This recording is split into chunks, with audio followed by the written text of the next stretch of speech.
Hello guys, welcome to the channel.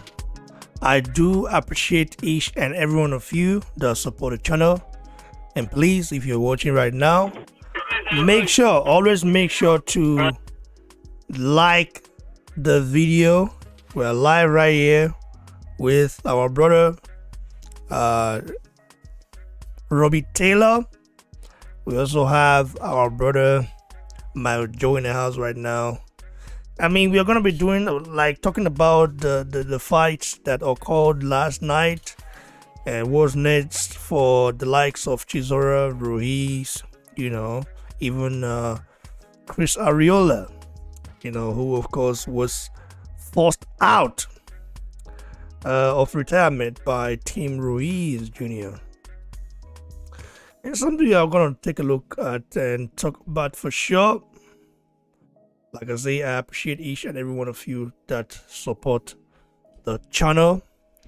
Last night for me, okay, I'm going to be truthful right here. Last night for me was a very sad time. It was very sad because Chisora got robbed, in a fight that he should have won.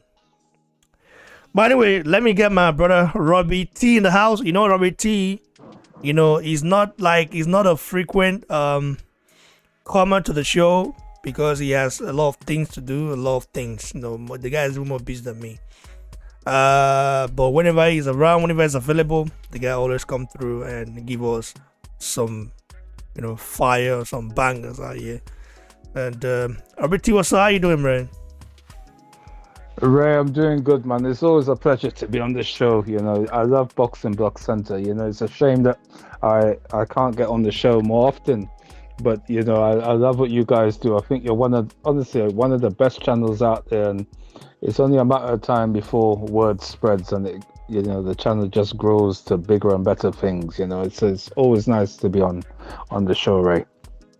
Thanks, brother. We're going to be talking we're going to be talking about a lot of things today. A lot of things, fight recap, the Joshua Fury, the Ruiz Jr. Performance, who should fight next, Chisora being robbed.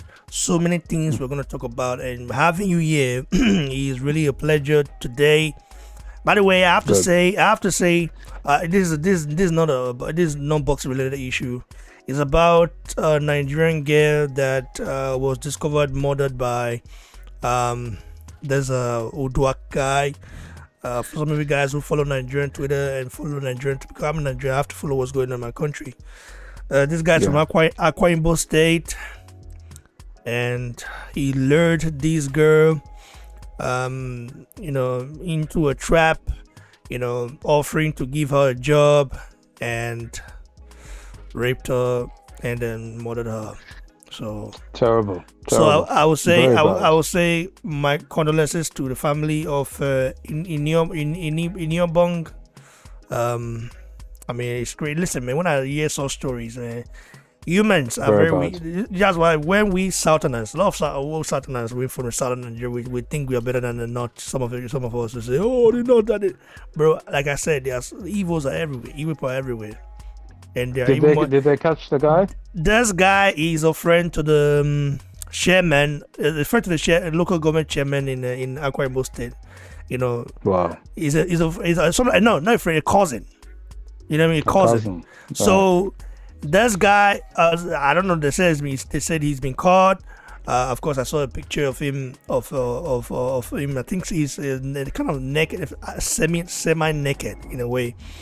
And I think that might be the police station or something like that. The thing is that the guy is 20 years old, and when you look at the guy, you don't even know that this guy is a serial killer, because this guy looks like he looks so innocent. Because in Nigeria, the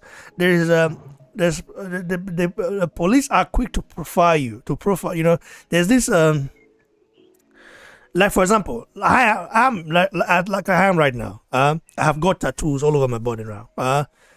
Now, I've got tattoos. I've got, I look a certain way to them. So, for example, if I go to Nigeria right now and with my tattoos all over and I walk in the street, I can be I can be stopped by the police. I can be profiled as a criminal. Wow. This is what I'm telling you. Even if you have like dreadlocks, and if you have dreadlocks and all those kind of looks, so it just shows that Nigerian police should do better. Stop profiling people because of how they look. This guy looks so innocent, and yet he's a serial killer, a rapist, and a very evil human being. So they should lock that guy up. They should lock that guy up, throw the key away. In fact, if I were to be in position, what I would have done to the guy, I would love to cook the guy. I would cook the guy alive. And you have a big big pot. You just cook. You put water in. You cook him alive. He will be seeing himself being cooked to death. And I would this something this jungle that you give this guy or jungle treatment, because it's not just that girl, bro. Do you know what's so funny about it? His father is an accomplice. His cousin, all his family are evil. They've been doing this. Even his girlfriend, even his sister are evil. So seeing this as a Nigerian, I was really, really concerned, man. I was really concerned. It's very bad. Very bad, this kind of thing. It's never nice to hear this kind of thing, ever. Bro, it's never nice to hear, and it's this that I have to share light to, even though, like I said, this is not boss related, but believe me, I had to share light to it, because this is just reading it alone. You just understand, bro. Human beings are, when we talk about, let's say a devil, Satan, bro. Human beings are the Satan, bro. Human beings are the Satan, bro. Yeah, very bad behavior. Very bad behavior. I know. Very bad. He's taking a very young life. Oh, the girl was looking for a job. For a job. She did everything that you expect someone to do, because she was very skeptical about the guy, about the job opportunity offer. She was very skeptical that she had to let her friend know, listen, I'm going to this place. And now later we found out that this guy, there are a lot of people that have avoided this guy, that have been able to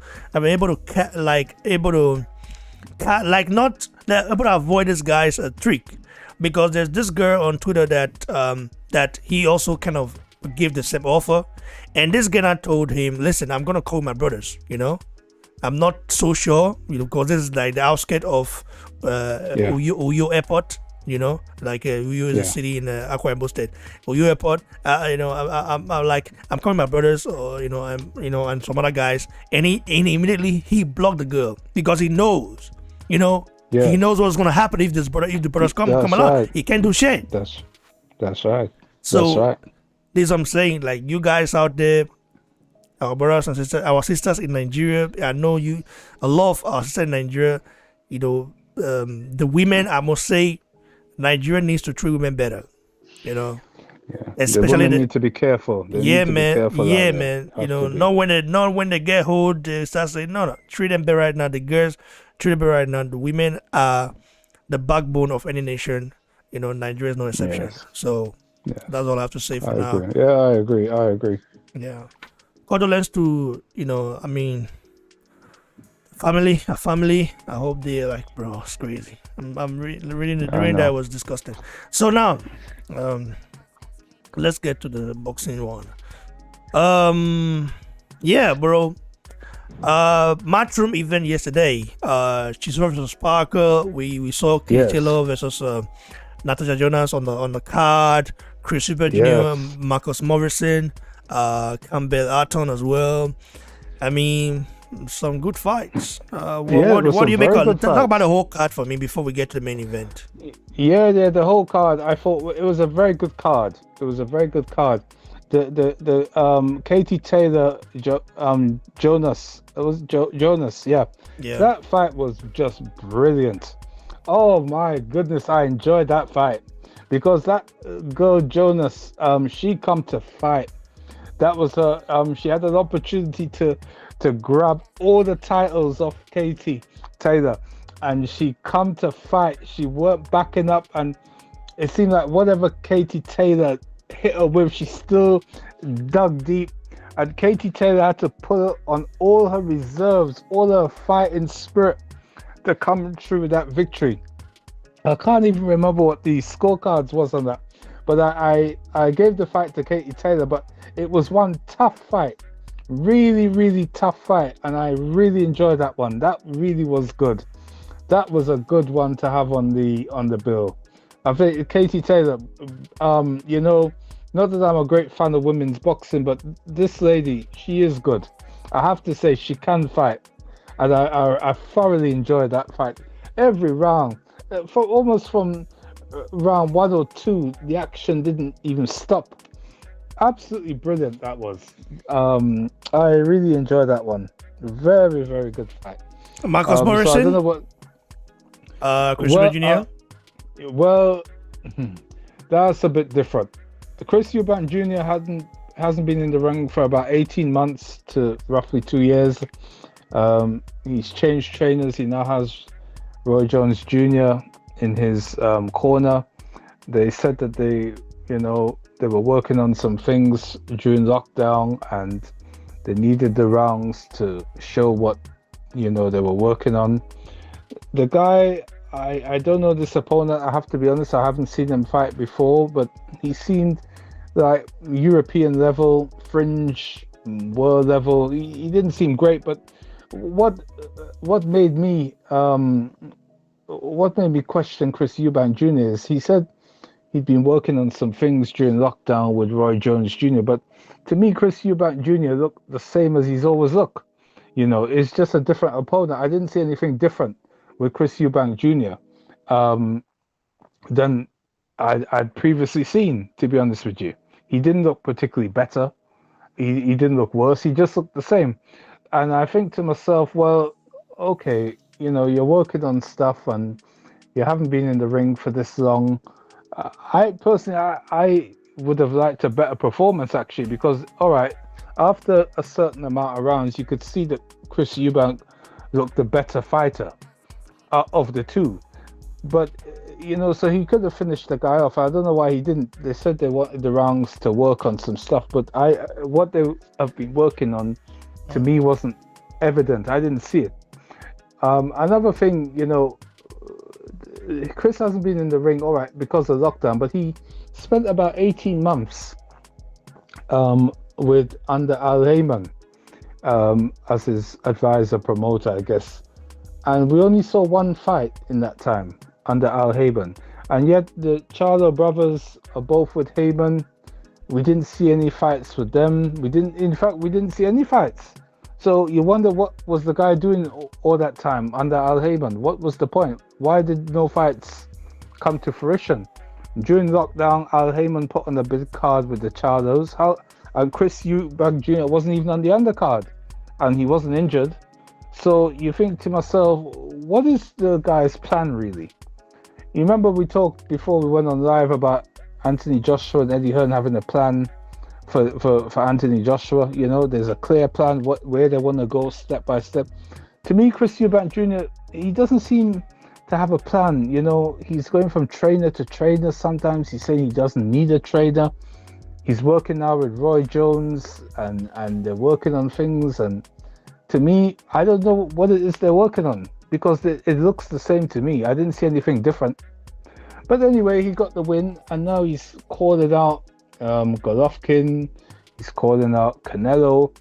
But I'm thinking, well, okay, it's all right calling out these guys, but what are you bringing to the table, actually? Because you haven't been in the ring all this time. You haven't beaten anyone in 2, maybe 3 years even.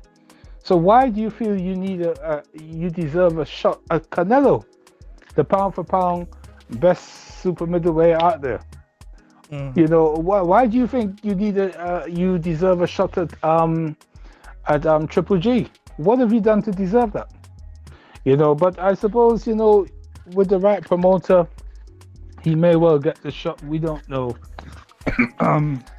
So we'll have to wait and see how his career goes. Yeah, man. Okay, let's just I would have loved us to go to the Tennessee fight.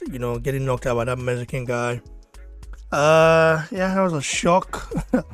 a shock. Oh, scene, man. It's crazy how that happened. But anyway, James Tennessee will bounce back. I think he's talented, but I hope he doesn't. One thing about getting knocked out like that, sometimes it makes you lose confidence in a way. It makes you want to give up. So hopefully he doesn't give up. No, well, I think when you get stop like that, you need a couple of fights with a bit lower level opposition, get your confidence back, and then boom, you're back to go again. And you don't rush into it unless your name, of course, is Anthony Joshua, where even if you get stopped, you're back in there again with the same guy and you school him for 12 rounds. I'm a big AJ fan, as you know. Yeah, bro, I know, man. Fast forward to the main event of the Matchroom card. Very Chisora versus Parker. Before you come in, I'm gonna say Chisora was robbed. Okay? Yeah. Pure robbery. I don't care. Some of those guys who call themselves so-called boxing purists, yesterday just made me realize that a lot of people you think are boxing purists are just ass lickers of a fighter. You know, they were a lot of them were all ass lickers. They didn't want to say it. I think the hate towards Chisora is very clear, not only from some fans hating on him or some media. It also goes deep. You know, some boxing officials, like the BBBFC, some people that are members of BBBFC, of course, those are the ones that always provide the judges, right? So it's not like Chisora struggle to win. In fact, him being in the home soil should be an advantage, but he didn't care about that. He just wanted to win, and he landed the more consecutive punches. Parker, when he let his hands go, was good, no doubt. But at the same time, there is no way he won that fight. No way in hell he won that fight. If you doubt it, I'm willing to bet anybody, any amount, and me and the person, we're gonna sit down and watch it, and we score the fight round by round, because me, Ajagba, we scored that fight round by round as the fight went on. Okay, Chisora won that fight. He won the last round. I even said he needed that last round, to get the win, just to secure it, just to be sure that he's got it in the bag. Not that he wasn't winning it, but just to get a win, and he did win that last round, and that should have gotten the win. But you know what happened? British boxing. I even think the BBBFC. I even thought, man, they support homegrown fighters. It seems like Chisora is like an outsider to them, and I understand. Mm-hmm. What do you make of the? Remind me of well, you know, Ray, you have 3 judges at ringside, and to even get 3 people to agree on and they're the closest people apart from the referee to what's going on in that ring, and sometimes to get 3 people to agree on the same thing is difficult, and we see that last night. You see, it's very difficult because you just don't know what one judge is looking for and what the other judge is looking for. Are they all looking for the same things? Because you have to wonder, because you see, look, when I put it this way, when I watched the fight, I knew Dereck was going to tire. He's a big guy and he's not young anymore.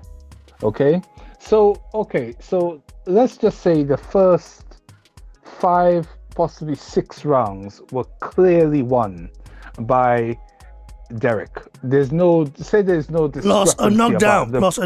Let's not get it. Plus a knockdown. Yeah. Plus a knockdown. So there's no discrepancy regarding the first 6 rounds.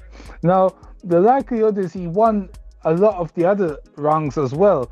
But you see, it could be, I'm just saying, I don't know what the judges are thinking. It could be, as he starts to slow down, he's making Parker look better than Parker actually was. Because to me, Parker fought in bursts. It wasn't sustained at any time.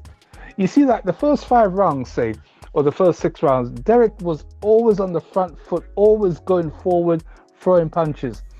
At no point in the fight did I see Parker do this. Now, what happened was, I think Dereck started to get tired because he's a big guy. He's about 18 stone nearly, and he's getting on an age as well now. So he's slowing down. Parker's fighting in bursts. So I think Dereck is making Parker look better than what he actually was, and I can only guess that they scored a lot of them rounds to Parker. Ray, what can you say? I don't know what to say.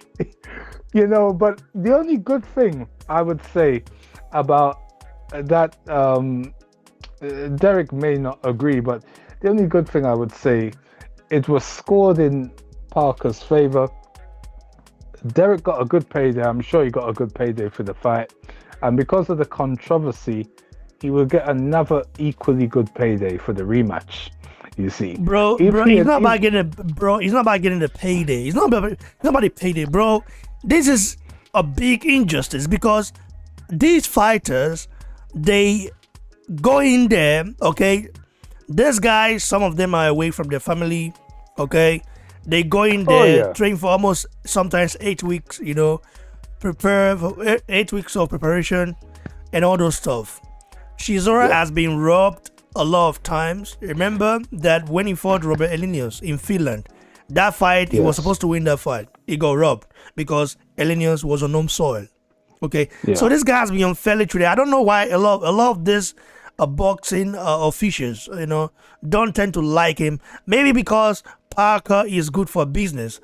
Parker is good for business because Parker winning now looks better, for boxing than Dereck winning because of how he is. You don't know what they might do. He's trying to table before. He's trying to pull out before, so he can do the guy don't give a shit about a toss about anything. No, you don't. So even his rival Dillian White, they are no friends.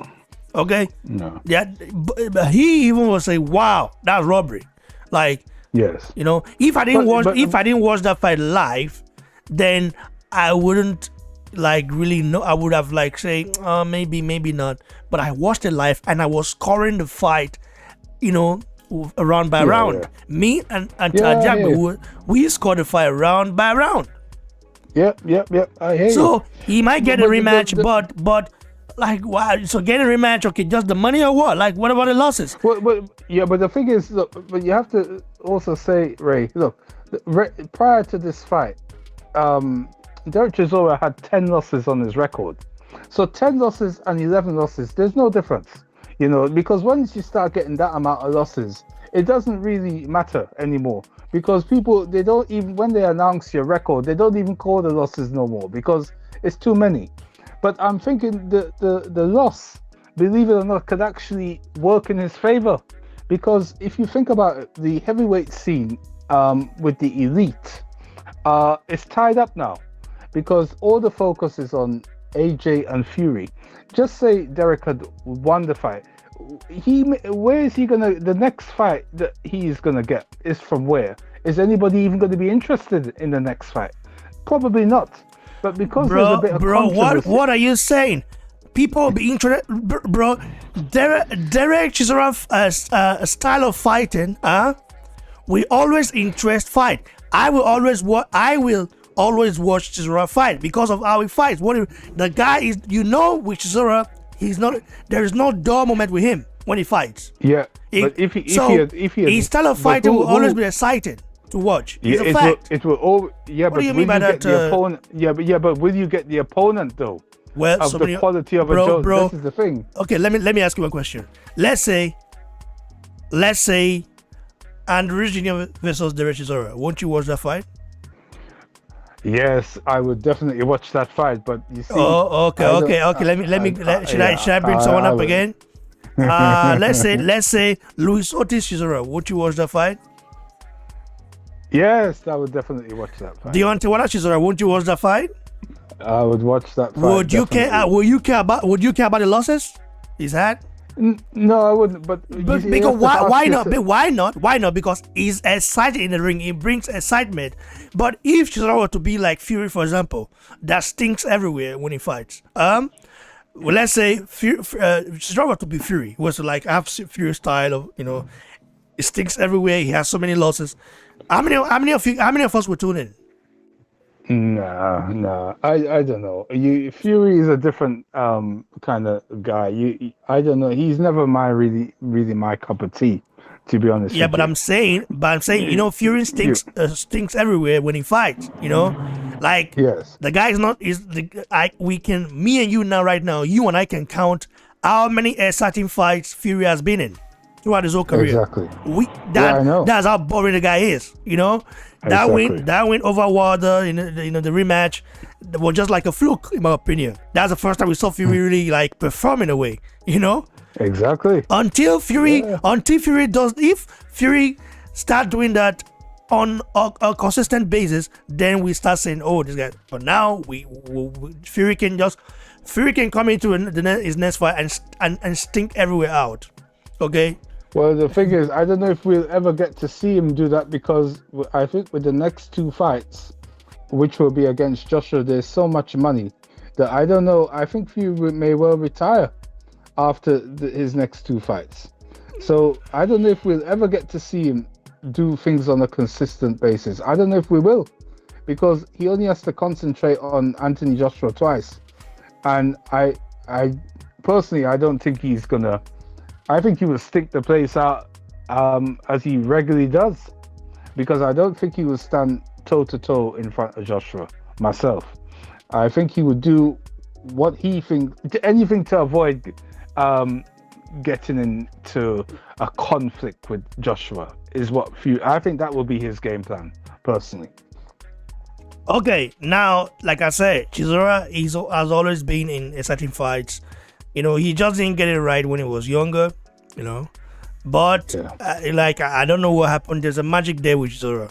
The older he got, the better, he became. So, he's kind of the first. He's kind of one of those fighters that new trainer he's got, Buddy McGirt, Hall of Famer Buddy McGirt. I remember Buddy McGirt from years ago.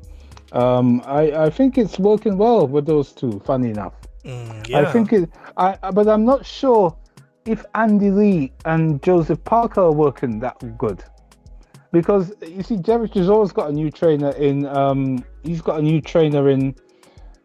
McGirt, and Joseph Parker's got a new trainer with Andy Lee. But Joseph Parker seemed, I don't know what it is. He seemed not lethargic. He seemed like there's something missing. You know what I mean? He's a tall guy. He has a long reach. But yet, it's like Dereck was manhandling him a lot of the time in that fight. Very strange. And it's like he couldn't impose himself on the fight at any time. Joseph Parker, in my opinion, doesn't have the desire. He's no longer hungry. Exactly. Joseph Parker is no longer hungry. He's now like that Joshua payday. Joshua payday changes a lot. He changes lives, man. Yeah, that's why right. You have to respect Joshua more, because Joshua has been making money. Okay, making a lot of money. I mean, right from the beginning. But I think when he started making good money was when he fought Dillian White. Okay, from there, he started like. It was all the way up, you know what I mean? So he's been making a lot of money, way more than these guys, and yet he's been more consistent.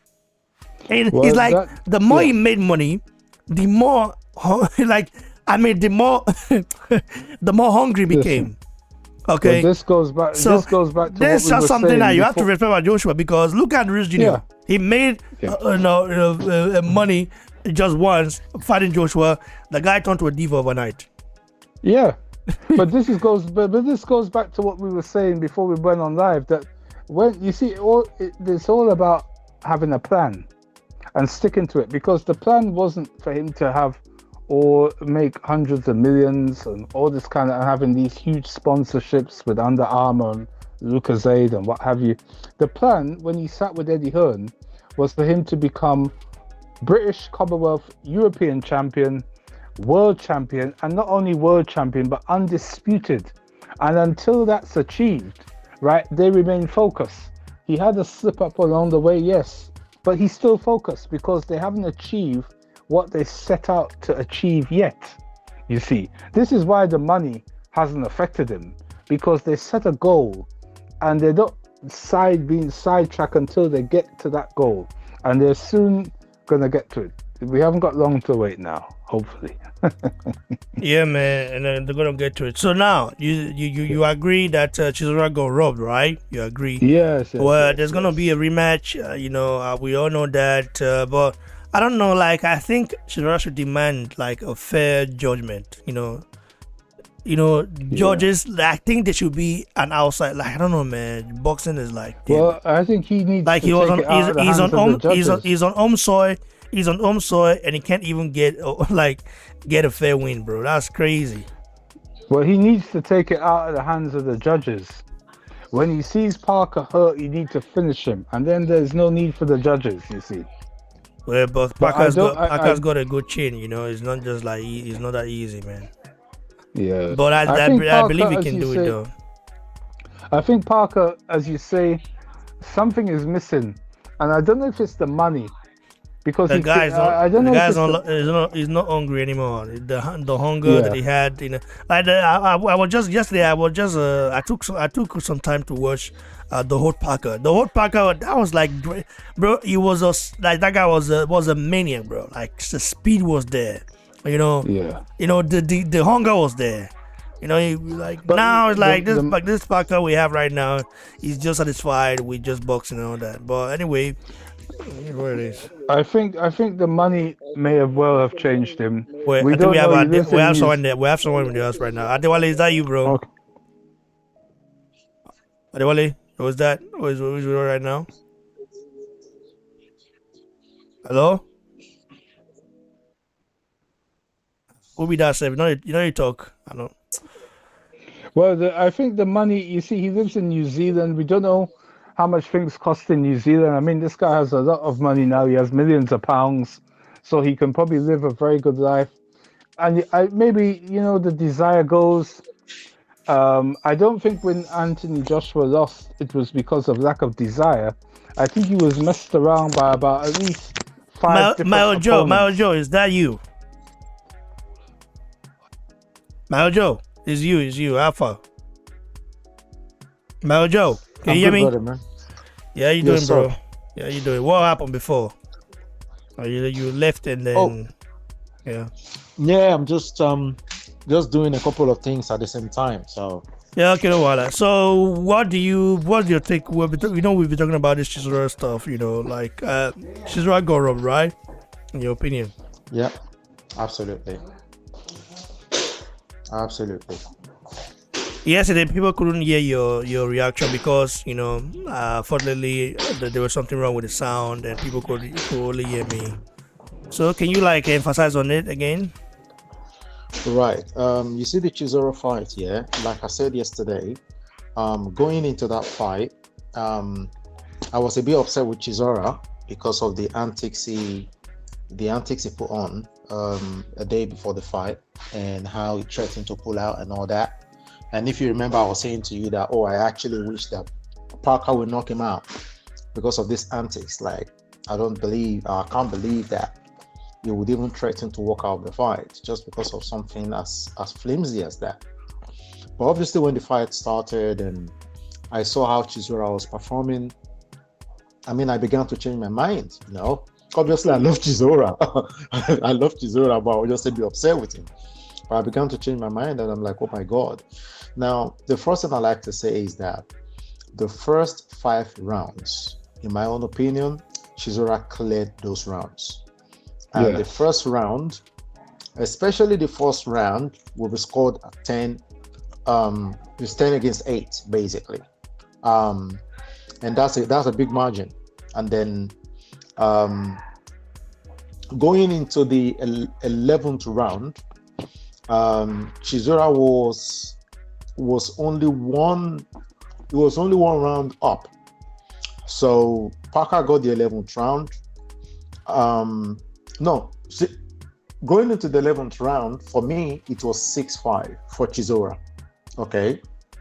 That's at the end of the 11th round. Going into the 12th round, I was saying that if Parker wins the 12th round, then it has to be a draw.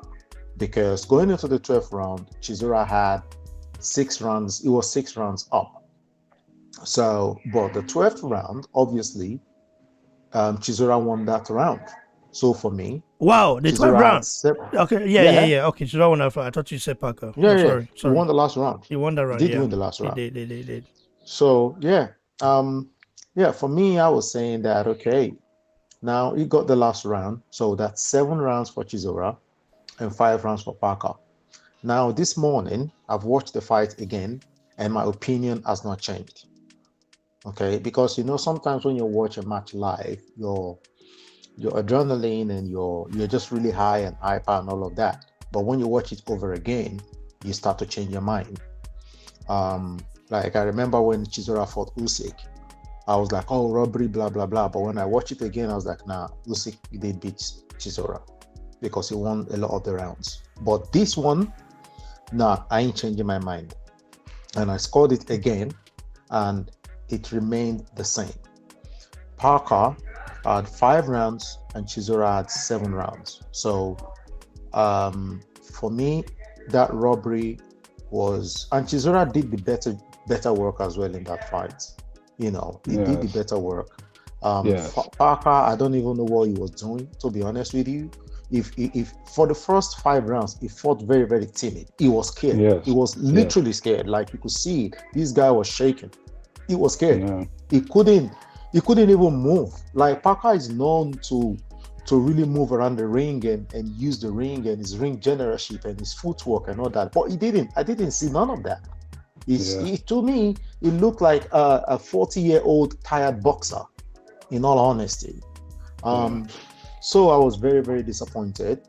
Extremely disappointed. That scoring is disgraceful. Very disgraceful. I think that they need to get to a point where if your scoring is bad as a judge, you need to go for some kind of probe or some kind of suspension. Like that judge, right? What fight was he watching? 116, 111. I don't understand. Was he watching another fight and he actually maybe thought, I don't know. He was probably watching another fight on his phone because, man. No. You know what I'm thinking? I'm thinking they should. We are in a digital world right now. Okay. I mean, this century, 21st century, is definitely more digitalized, than the 20th century. So I was like thinking, why not implement a form of VAR? Okay. VR, VR or something like that. Something like in boxing, just like maybe the computers, like can do a better job in terms of scoring fights. But for example, who land more. I believe if we do like that, then we have to be. Then humans will then have to review it if there is a controversy. Okay, how many points landed, all those kind of stuff. How do you score it, bro? This kind of judges and scoring, the system we have right now, I know it's been like this for over 100 years right now, right? I think it needs to change. We need to be digital with it, man. It's really becoming very disgraceful because boxing is taking a big loss. Yeah. And the reason why I said that is a lot of people, and even someone like myself, I'm beginning to lean towards UFC. I didn't start watching UFC until last year. I've been watching boxing for the whole of my life. All right, but now I'm loving UFC more than boxing. Bro, I'm thinking about changing my channel to just either my name, my name, my name, or change it to something else. Like I don't know, man. Like I'm gonna be covering UFC more, but boxing is a disgusting sport. Like I said, boxing, the officials in boxing are more corrupt than the Nigerian government. And you never want to be as corrupt. Like if you are more corrupt than Nigerian government, then you are minus zero. You are minus zero in performance. You are the devil. You're demonic, basically. Bro, you're not a devil. Nigerian government are already the devil. I mean, you are more than the devil then. And boxing is at this stage right now. So it's crazy. Shout out to my brother Ronald Finkley for the super chat. I appreciate you, bro. Thanks for coming to Boxing Block and supporting the channel. Yeah, bro. It's just a shame that there isn't a system where there are no systems where you can actually do an appeal or something like that, because what I saw yesterday was disgraceful. Yeah. And this is not happening in the UK alone now, although the UK is really getting renowned for this, but this is happening everywhere. Even look at the Andy Ruiz fight. Yes, obviously he did win Arreola, but look at the scoring, was quite bad as well. And I think what they're doing now is that if you have the potential to achieve something in the sports, they keep pushing you. Even when you're not performing well, they just want to keep pushing you. And that's what they did with Chisora yesterday, because they looked at Chisora, 37 years old, he's already at 10, 11 losses. Even if he wins this fight, where is he really going? It's better for us to push Joseph Parker. He's a younger guy. That's what I'm saying. In the UFC, you might have 10 losses. If you perform well and you win a fight fairly, you get a win. That's how it is. That's how, I don't like a monopoly, of a sport, but Dana White is doing a fantastic job with the scoring of the UFC, the judges and all that stuff. And he himself sometimes, Dana White sometimes when there's a bad judging of a fight, he sometimes comes out and try the judges and say, "Listen, man, we're gonna be getting another judge." And you get a rematch. Yeah, we're getting a new judge, or there have to be a new judge on that. What were they watching? That guy don't care. So anyway, let's go to the Ruiz Jr. versus Chris Arreola fight. 16-1-11. And sorry, go on. Did you watch that fight, Robbie T? No, I haven't seen the fight. I've heard about the fight, and I heard there was a lot of trouble in the crowd after the fight as well, because of possibly the scoring. I heard Andy Ruiz coming a lot lighter than he normally does. I don't know. I wonder why Chris Arreola. I'm sure there were better oppositions that they could have chosen for this guy. I don't know how he looked. You'll have to tell me how he looked in the fight, because I haven't watched it as yet. But I was a bit concerned that it was Chris Arreola. And I think over in America, I don't know if Ty is on the line, but I'm hearing that it was $49.99 pay-per-view, that show. Imagine that, $49.99 for that fight. Wow. But anyway, I don't know if Andy Ruiz Jr., if he really still has the desire, or as we were saying with the money, has the money really changed this guy for good? I don't know. How did he look in the fight? Because I haven't watched it as yet, but I will try and catch a rerun of it. Bro, there's the fans, bro. There was a lot of fights in the crowd, bro, like crazy. This is what I heard. Yes, like in different locations in the arena. It's not just one place. This is what it's like. I'm showing you guys right now, right here. This is what happened. Like, why the fight was going on, why they were fighting in the arena, like, bro, guys, we are going at each other like groups. Even women joined. Like, it was crazy. And where the hell is the security, bro? Like, wow. And these are Mexican fans, bro. Like, these are Mexican fans. Bro, oh my God. The Mexican, I don't know. Like, this has to be like, you have to understand that when Andy Ruiz Jr. was walking to the ring, during his ring work, like, there was a lot of, people applauding the guy, applauding him. He got a lot of applause. He was hailed. He was like celebrated and all. But they booed him after the fight. They booed him after the fight. That shows. I'm not saying Chris Arreola did not lose, but the judges, they didn't. Hold on, they booed him after the fight. Oh my God, bro, they booed him, and he even said, "Oh, you can boo all you want, bro. You can boo all you want, bro." I told you they booed him, bro. And you have to understand that he was dropped twice. You know that? No.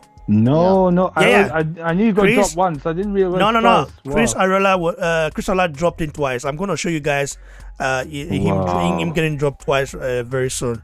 So Robert Tees, let's hear from Mao Joe so I can get some knowledge from there. I'm gonna show you guys why he talks. bro. Mao Joe, tell me about the fight, man. Your opinion. That I'm gonna fight, show you guys. Yes, you see that fight.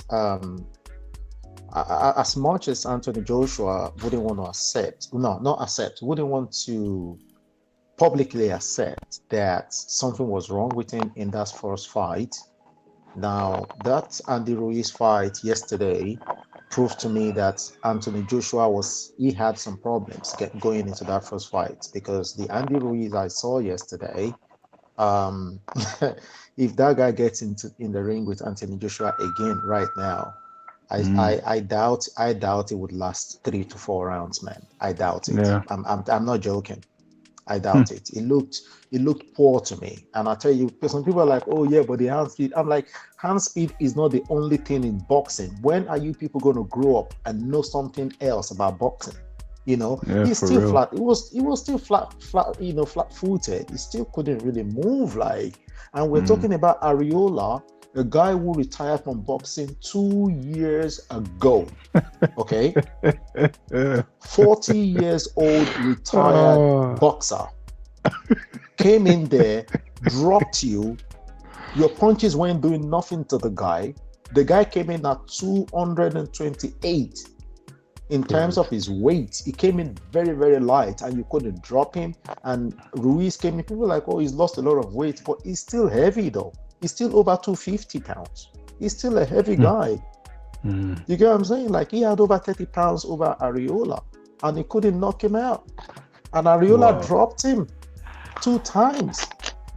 And you want to tell me that a guy like that, I think now it's clear that he's overrated. If he gets in there with the likes of Wilder will ice him. Simple as that. Joshua will ice him right now.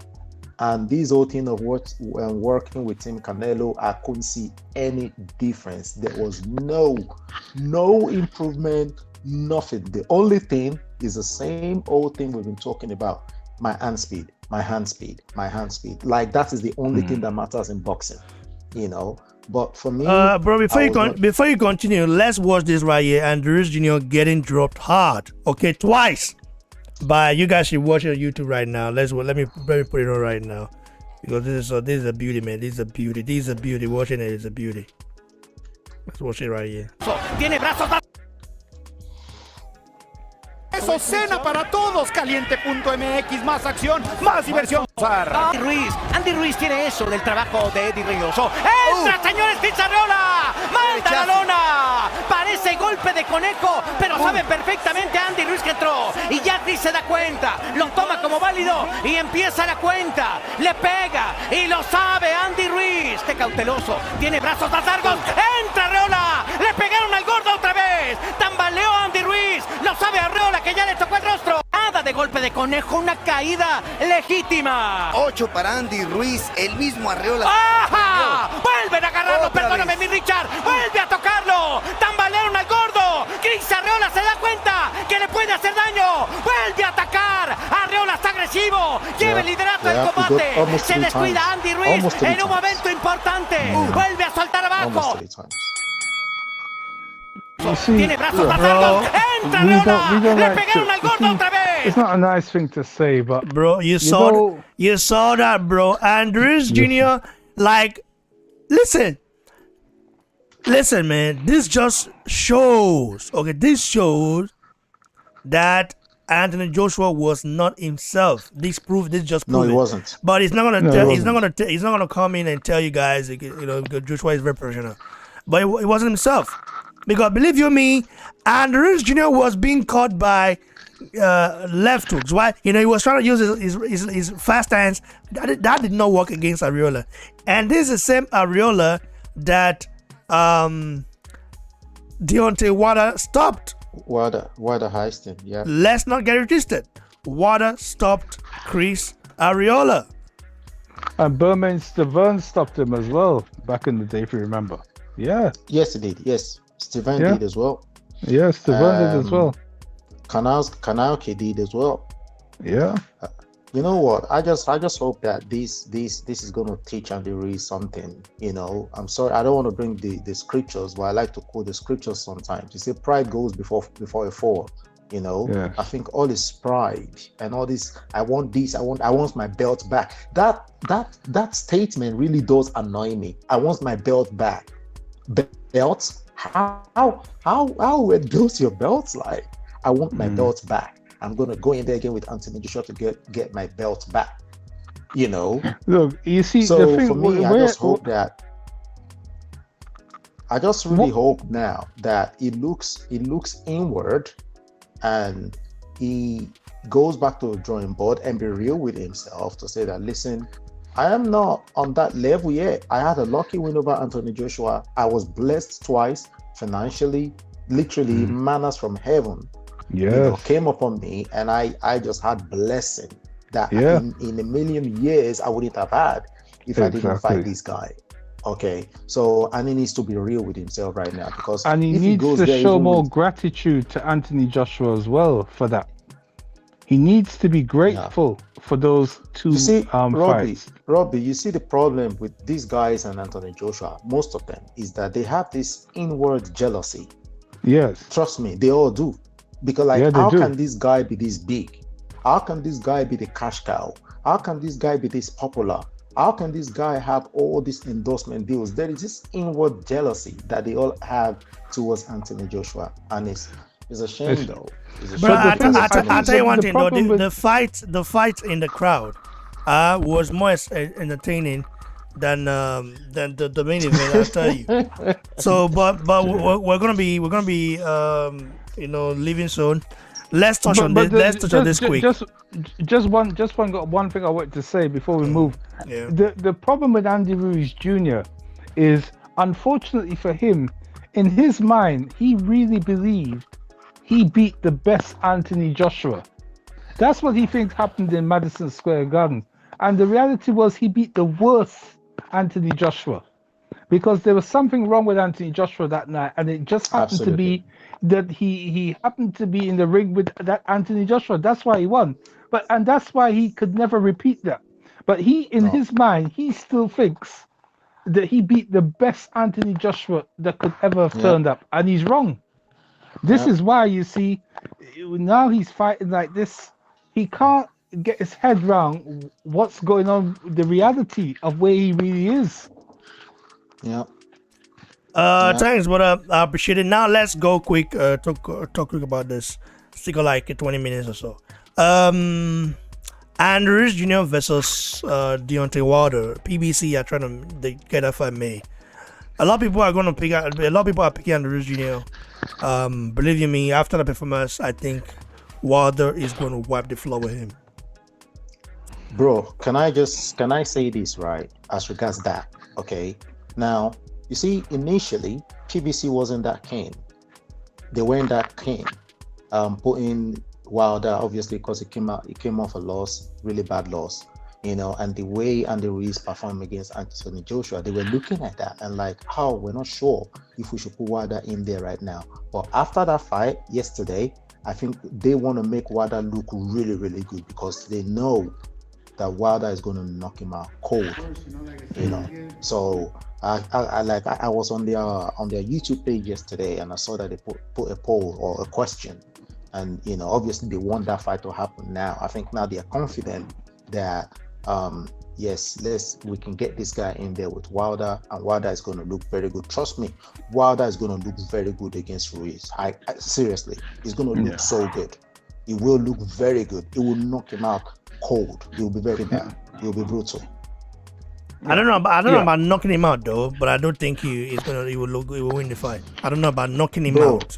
Arreola isn't a big puncher in any way whatsoever. I know, but the difference is that the thing is that you have to understand Wilder. I mean, Andrews Jr. Wilder is not used to Andrews Jr. style. I mean, in terms of the speed, but Chris Arreola is used to that. Remember him? Well, you know what Wilder is gonna do though, because you think Wilder is gonna be the same fighter he's been all these years? It would have some improvement. Wilder now is gonna start to use his jab. Now, what he's gonna do with a guy like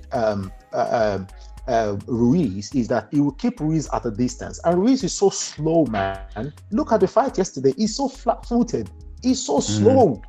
So Wilder is going to have time to set that right hand. He's going to have the reason why what's it called? The reason why Joshua in that first fight got caught was because Joshua went on the inside. Okay, but he eventually learned, and Wilder has seen that, and Wilder watched this fight as well yesterday. So what Wilder is going to do is going to move around a little bit.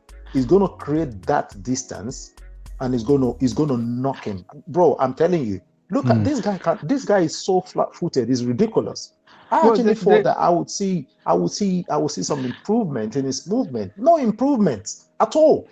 What they were saying that he was slow. Ruiz Jr. They were saying that Ruiz Jr. was slow in his rematch with Anthony Joshua because he weighed so much. But look at the fight with Arreola last night. He was about 20 pounds lighter, and he still looks slow. Slower. Exactly. Slower, so I think that would be, to me, for him to fight Wilder would be a bad move, because I think Wilder would see everything coming, and I think Wilder would just set him up, and I think it would be a very bad knockout, actually. Wilder will set him up nice. Look at his face. He looks really, really bruised. I'm looking at BBC's thing now. Look at his face, man. He got punched, man. He got really beaten. Yeah, man. So like he might have won the fight, but bro, I'm like, his face compared to Chris Arreola face is not the same. I think Wilder will brutalize him. Okay, you know. Yeah. Now I'm just thinking, Wilder will brutalize him. You know, Wilder is going to keep him long, and destroy him. Man. But he said that he's going to give Chris Arreola the rematch.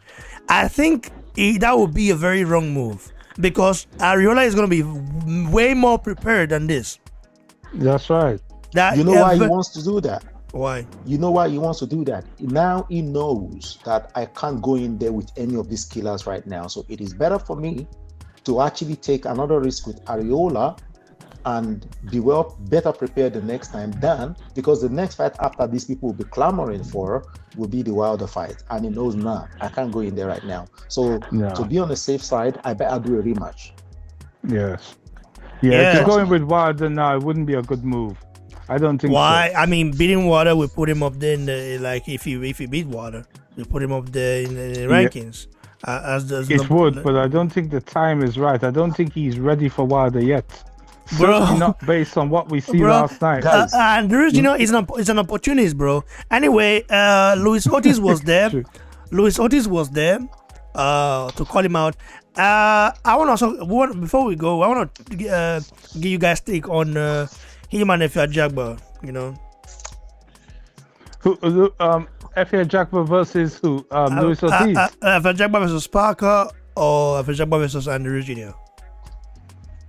Oh, listen, Efe Ajagba, that guy is very heavy-handed, you know, and I think anyone he go in the ring with have to be very, very careful. I think he will beat Andy Ruiz. I think he'll beat Joseph Parker as well, because Joseph Parker seemed to. God bless you, Robbie. You weren't here when I was saying this yesterday. You were not here. He will, I was saying this yesterday. He will beat both of them. Bless he you, beat both of them. He beat both of them, because Joseph Parker, I think, has become a victim of the money. I think the money has got to him. He doesn't seem like he's got that spark anymore. No, I don't think so. And I don't think you need, if you're losing interest in boxing, you don't need to be in the ring with someone like Efe Ajagba. I don't think so. Somebody who is improving and hungry. Yeah, somebody who is improving, strong, motivated, and hits so hard. You don't need that kind of opponent, because you're gonna get hurt. This is what I think will happen, personally. Anyway, do you guys have anything to add to it? I just want to add that what I want to say is, right now Ruiz just needs to get off his high horse and come back to reality, and just know that this is where I belong. I have been hyped.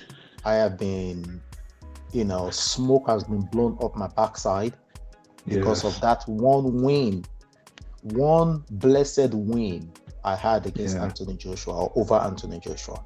Okay. But right now, the reality is here again. I need to go back to where I was before fighting Joshua. So I need to improve, because this fight to me yesterday just shows everything I needed to know about Ruiz. Ruiz has not improved. I thought that Eddie Reynoso was going to be this guy that's going to, improve him as a fighter.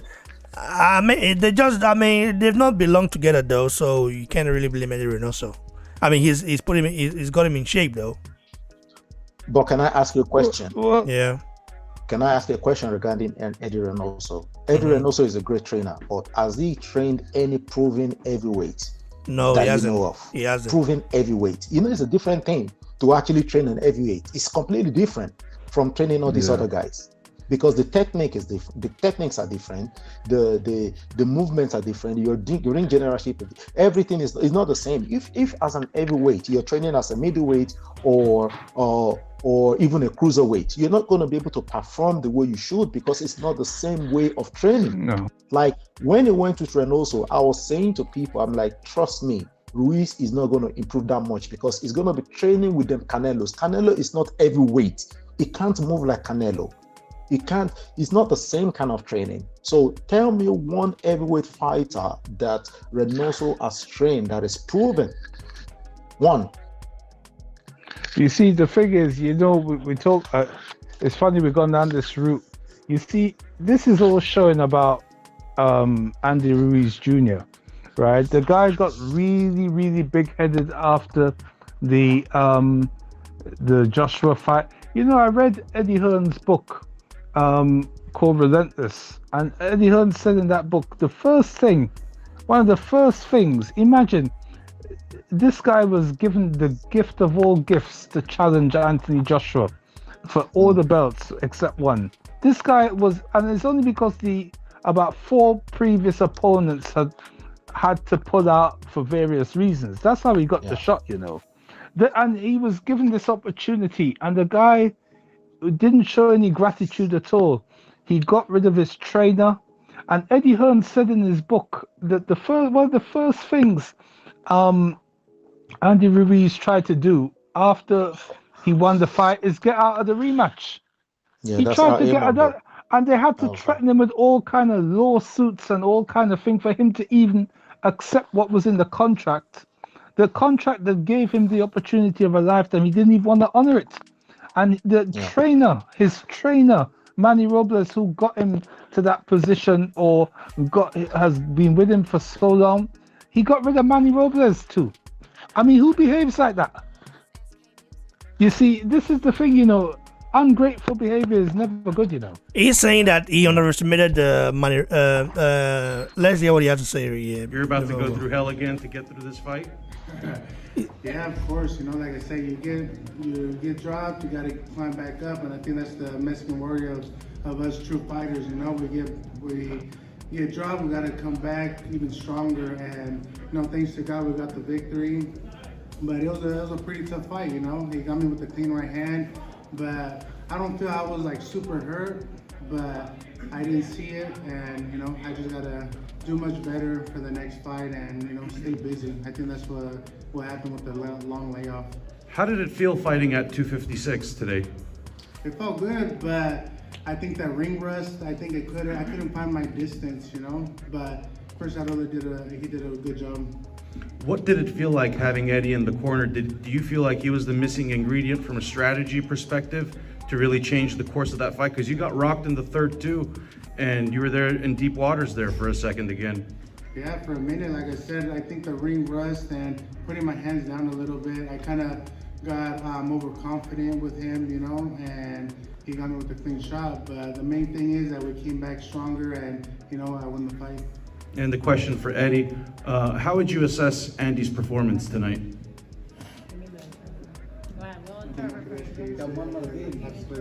¿Cómo miraste a Andy?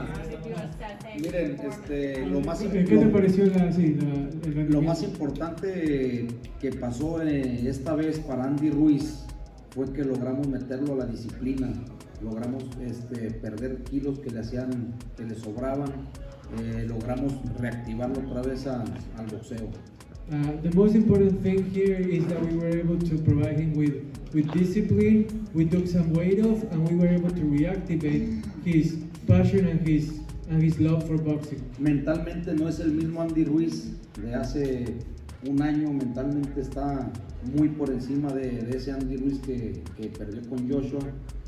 Sabemos y tenemos confianza en el trabajo que estamos haciendo y sí les aseguro que pronto va a ser campeón del mundo. Yo tengo mucha confianza en él y lo más importante es que ganamos.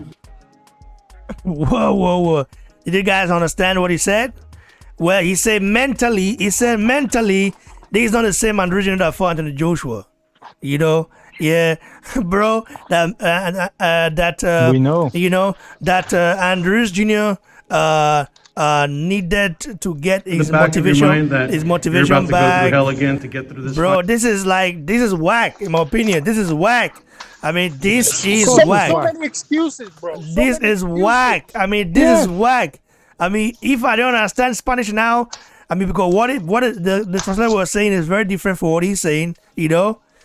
Wow, this is whack. I must tell you guys. Of course, it's excuses. I'm tired of it. Man. I think Ty is online. Ty wants to say something. Yeah, Ty, is so online.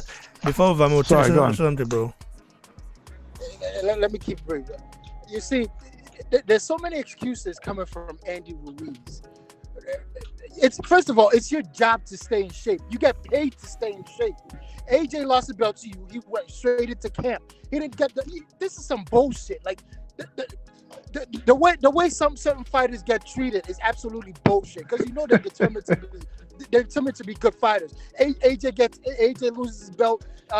People ridicule him. Andy Ruiz loses the belt. Oh, he wasn't taking the fight serious. You get paid to be in shape. You're a fighter. You get paid to be in shape. It's your job to be in shape. And if you look at the fight, compared to AJ versus Chris Arreola, what difference did AJ do? Did Chris Arreola do apart from AJ? He basically almost did the same thing as AJ, but AJ threw more punches than Chris Arreola. Chris Arreola's punches went down after the second, third round. This guy had tired. This guy had the nerve to say, Chris Arreola looked good in shape, but he was getting hit way too much. The whole part of the game is hit and not get hit.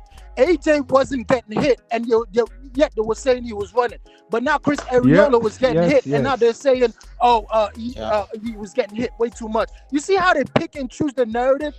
And don't get me started on Lennox Lewis. Oh, you saw the way. Oh, AJ quit. Oh, really? You really brought that up during the fight? Lennox is a hater, man. Lennox is a hater. He is a disgrace. He is. He's a disgrace. Every little thing you hear AJ every 3 minutes. AJ. Wow. Before you came in, bro. AJ is a hater, man. I was saying that there is this hatred, this jealousy towards AJ. It's ridiculous. There's this jealous. They're just so jealous of the guy, and I don't get it. I don't think it's jealousy. I think it's pure hatred coming from Luis Leonard's side. I think it's pure hatred. You know why? It's jealousy. It's not jealousy. It's pure hatred. The reason why it's pure hatred is because remember, Lennox Lewis offered to manage Anthony Joshua. Thought he invited Joshua to Jamaica. Thought he was going to be Joshua's manager and promoter, and Joshua didn't tell him that he was going to be teaming up with Eddie Hearn at that time.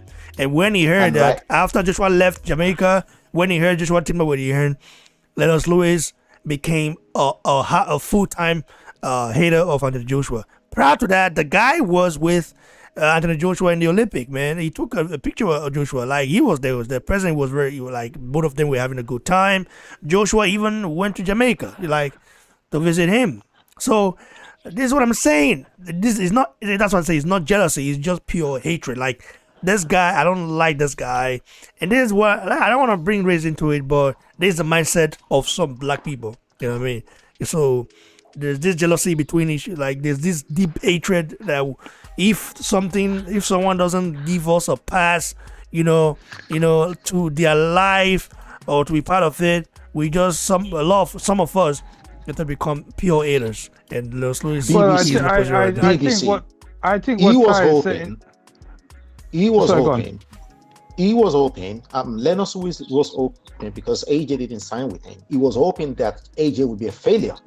Unfortunately, Yes. AJ. No. achieved He wasn't. He beyond wasn't. what- Bro, he never thought it would be a failure, bro. No. No. Because wished. AJ's a gold medalist. How can it be a failure? AJ had the making of being a What do you mean? What do you mean? Like be a failure? No. He didn't see that. He was just mad that Joshua did not include him. Like did not sign with him.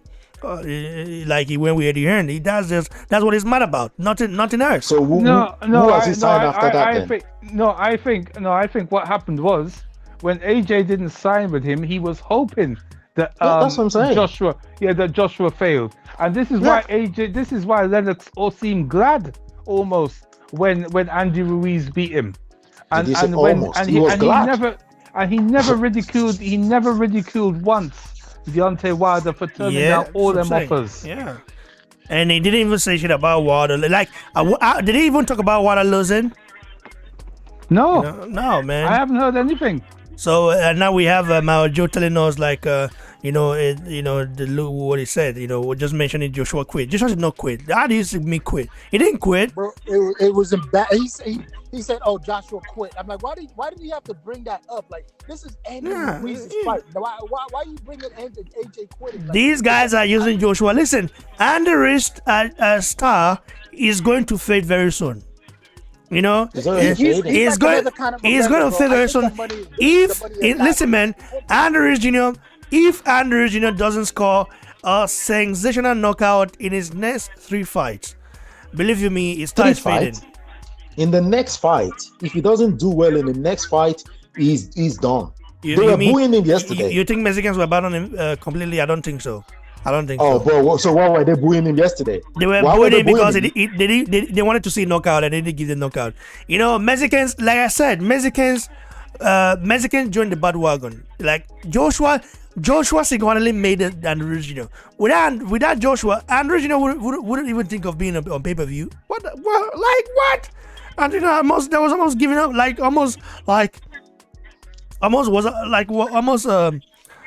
This guy, I don't want to use the Sunday words right here because I think it's not nice for me. But Andrew, let's say, almost went homeless, okay? And Manny Robles saved him. He wasn't almost. He was homeless. He was sleeping with Manny Robles. He was homeless. He wasn't homeless. Where was he sleeping then if he was homeless? Wow. Bro, but Andy Ruiz is a bunch of lies, man. He's right. He was never homeless. His dad owned a construction company. He said that over and over again. How you homeless? Like, are you serious? He's not homeless. And on top of that, he was in full training camp before he went to Eddie Hearn. He was with the Alexander Domitrenko fight. Yeah. Training camp. Listen, all the bullshit that Andy has sold everybody, it's bullshit. I never believed that shit in the beginning. I never believed that shit anyways. So all that crap that he's selling people, I don't believe it. And I still believe that money has gotten to him. It made him really soft. He's not gonna be the same Andy Ruiz. I just think Andrew. I'm going to tell you guys something now. I think Andrews Jr. does better when he's fighting guys that are bigger than him. I've noticed it. Whenever he fights guys that are bigger than him, he performs better. I don't know why it's like that, but that's what he does. But when the guys that are bigger than him are skillful, like Wilder might not be the most skillful guy, but he does know how to keep someone with it on the jab. Wilder will knock this guy out cold. He will keep him on the jab. He will keep him on the jab. Wilder will knock him out. I'm not gonna say he will knock him out, but I will say he will win. Okay, I'm not gonna say he will knock him out. I will say he will win. I think he'll knock him out. He will knock him out. Someone like Efe Ajagba will knock him out because I've already seen Ajagba keep a guy like Ronaldo, a Mexican American fighter as well, who is a pressure fighter. You saw what Ajagba did to that guy. He disfigured his face. Okay, he disfigured his face. That's how badly that guy got beat by Ajagba. Now BBC. Sorry, can I just mention this to a you? guy like Wilder is not technically sophisticated enough, but we'll see. I think Wilder beats him, okay, but I'm not gonna say he knocks him out. I'm not gonna tell you that. I'm gonna tell you that he knocks him out. I'm not gonna tell you that now.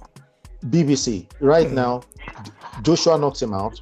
Wilder knocks him out. I don't think. Listen, I don't think Joshua will go for it. I don't think Joshua will go for the knockout against Ruiz Jr. I'm telling you, Rich, right now. He wouldn't go for the knockout. He will beat him up, but he wouldn't go for the knockout. The thing is though, when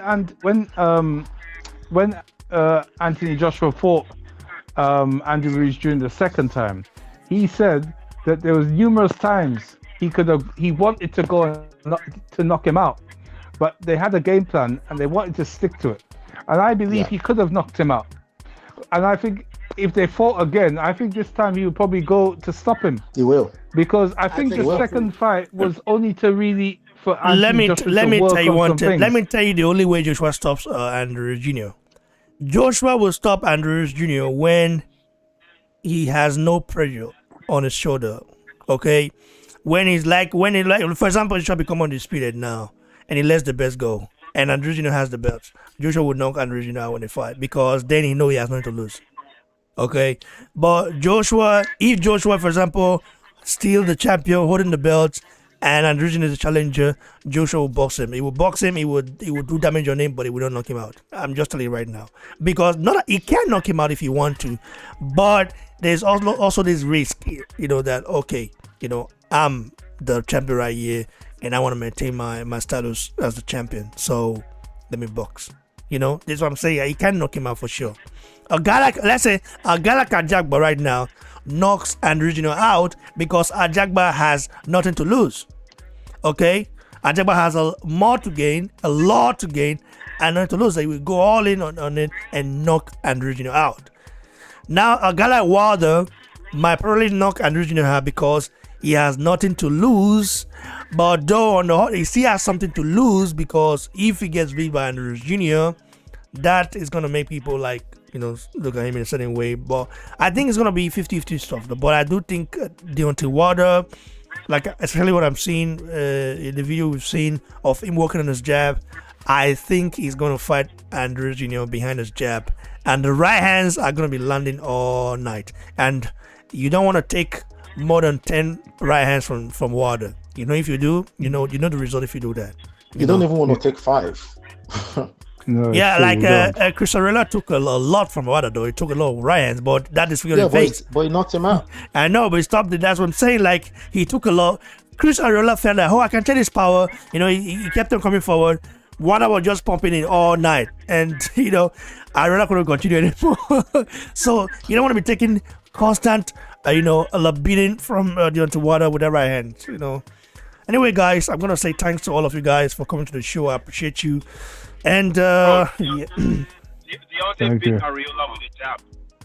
Yeah, we have Diwali in the house right now. Yes. You said what, Deontay beat bro, can you remove it from your Bluetooth, bro? Yeah, what I'm saying is Deontay beat Arreola with one hand with a jab because he broke his right hand. It detached his right bicep muscles from the bones, and he broke the right hand. So the right hand was really damaged, but with the left jab alone, he was able to stop Arreola in 9 rounds. Well, Deontay Wilder's left jab is still like a right hand. It's generates power in both hands, but the right hand is the one that cracks the most. But his left jab is still very much powerful than his right hand. He's as powerful as his right hand. So kind of the same, bro. Because if he didn't have any pop in that left jab, there's no way we would have stopped Arreola. After the injury. I saw the injury. I think Wilder has a great jab as well, but he just doesn't use it enough. But his jab is very, very strong and powerful as well, to be honest. Yeah, man. So anyway, guys, I want to say thanks to all of you guys. Tomorrow for sure, like this week, as from tomorrow, today's Sunday. That's the beginning of of every week. Okay, First day of the week, Sunday. So let's say this week we should be expecting a good news. Okay. I want to hear from our brother Robbie T. The good news. What Joshua Fury. Well, we hope it's going to be announced this week. But I hope Adewale, can you mute it on your hand, bro? Okay. Adewale, can you mute it on your hand? Okay, good. I was saying we hope we get the good news this week. It can't be far off from now. I mean, the final contracts, according to Eddie Hearn yesterday, they're all in. Everyone's lawyers are just looking through the final draft. If we're to believe this, he said he hopes to make an announcement this week. So let's just hope it happens. You know what I mean?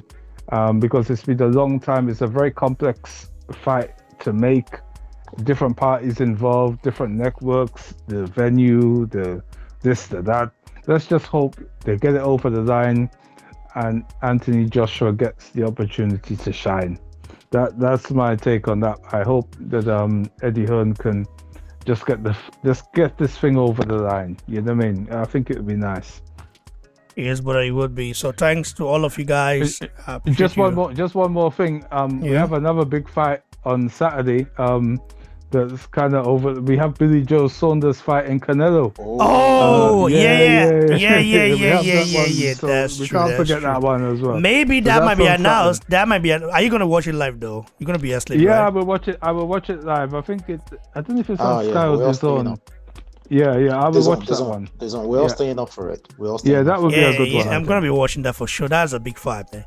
Billy Joe that's a Saunders. good I fight. mean, like, I hope he doesn't pull out, okay? Because that guy is like Tyson Fury sometimes, you know. Yes, definitely. You never know. You never know what kind of you never know what happens with that guy. You never know what move, he makes and all the stuff. So, but I've heard he's in a great shape, and he's in Miami right now, right? So it's gonna be interesting. By the way, next month our brother Rafa Akbajere will be back against Brandon Spencers. A very tough journeyman like that. And it's gonna be a very interesting fight, because Brandon Spencer has only been stopped just once throughout his whole career. Once in 18 losses, and that was like more than 5 years ago by Gerald Washington. So, and Gerald Washington, that was a fresh Gerald Washington at that time, So I'm gonna be looking at that to see how it unfolds. So guys, I appreciate you all. Robbie T, thanks for coming. You always welcome. Bro. We hardly Thank get you, you sir. here, but anytime you're here, I always appreciate it. Shout out to my brother Adewale, Mayojo, and to Ronan Finkley. The light share. We have Dragon of the West. We have Lisa Bells. I see you. Man, we have Alice, and all those guys. They said this one is a dosser. This guy. We have Kennedy Samuel. We have Ronish Shreta. We have Yakubu Ovusi Ibrahim. I think, is that you or what? No, you. Not Ibrahim. No, Ibrahim. Then we have Adaria Entan. So shout out to all of you guys. God bless you all. Cheers. Thank you.